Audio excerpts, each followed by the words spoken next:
Topics may be controversial. Ongoing research confirms our positions.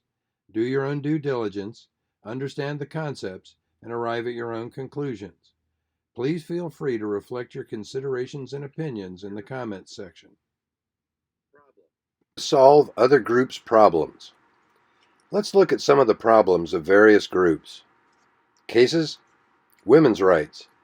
The case has been made that women are treated poorly and should be given rights equal to those of men.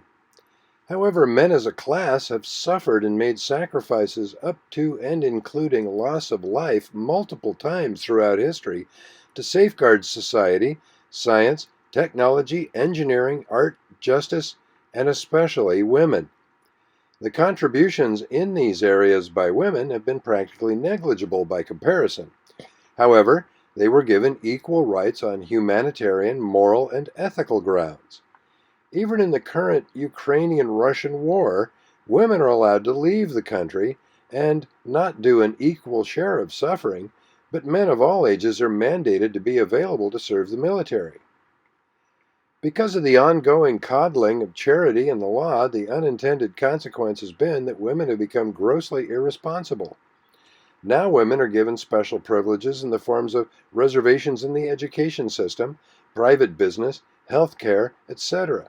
If one reasons with women having these privileges, they think it's very natural to have them, and they will be offended if the notion is presented that they have not been earned. This has caused a downward spiral of strong women getting weaker and simply taking advantage of the system, even as it strains towards collapse. This is not to say that women have never been exploited, but overcompensation and an absence of recognition that men are also exploited in the modern world fails to adequately balance the equation of rights and responsibilities between the sexes. The Indian caste system. For a look at the caste system, refer to that section of the essay, Law Makes People Irresponsible, which is linked in the description to this video. One can see that solutions offered by outside groups or society in general can generate huge blowback, which can prove detrimental to society. Racism. Whether it is anti-Semitism or discrimination by color or any kind of racism at all, once an outside group tries to solve problems of another group, then the previously troubled group simply takes advantage of the largesse of society on flimsy moral and ethical grounds, rather than using their newfound freedom to participate in and contribute to society. Refugee and immigration issues. Current socio-economic policies in various European countries have made provision to accept refugees from predominantly Islamic countries on humanitarian grounds.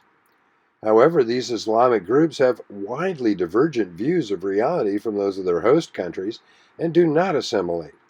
They maintain their entire culture of the land they left with no desire to become, say, English or French, and what could be their new home with a new beginning is simply a free opportunity to exploit a new region, committing crimes because that's the way we do it back home.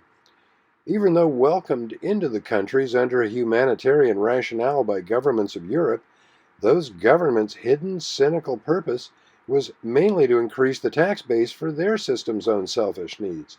So really it's not truly humanitarian grounds alone which has allowed Middle Eastern peoples into the country, but simply to tax their labor.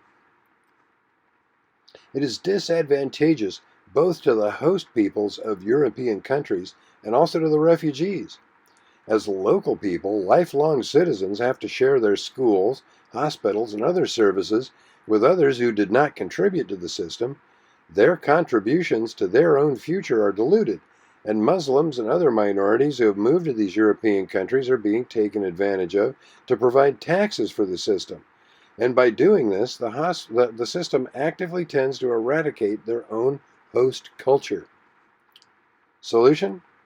As one can see, based on the above cases, responsibility and fairness cannot be achieved by charity. Whoever proposes to solve another group's problems in reality is taking advantage of the other group. immediately or eventually. And over time, the group which got the benefits of the charity become increasingly irresponsible. Each troubled group has to become aware as to what their own failings are. And most of the time, powerful people within their same group are subtly taking advantage of them. Call it terrorism, feminism, anti-Semitism, racism, etc. All are prey to the same forms of exploitation with different names.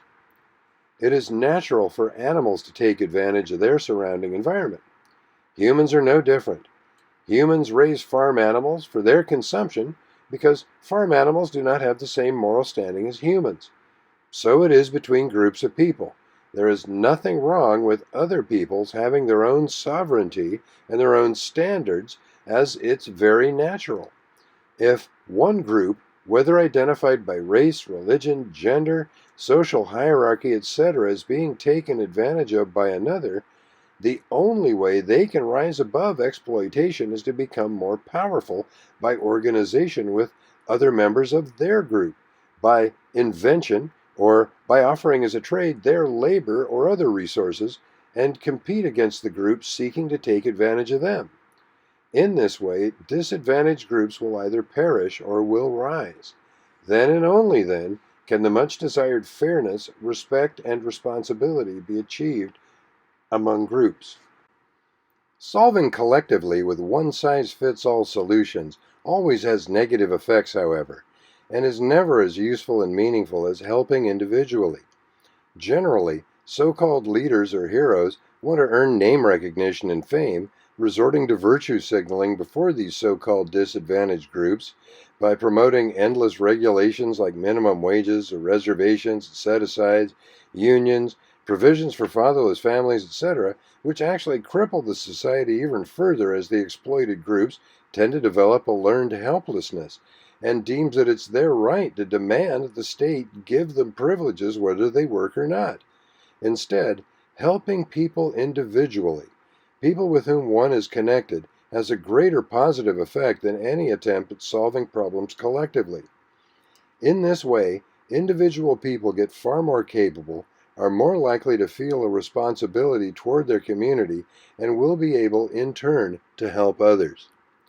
To summarize, the best way to solve another group's problems is not to solve another group's problems collectively with enforced regulations and policies and rules and unions, but rather to help individual people with whom one associates.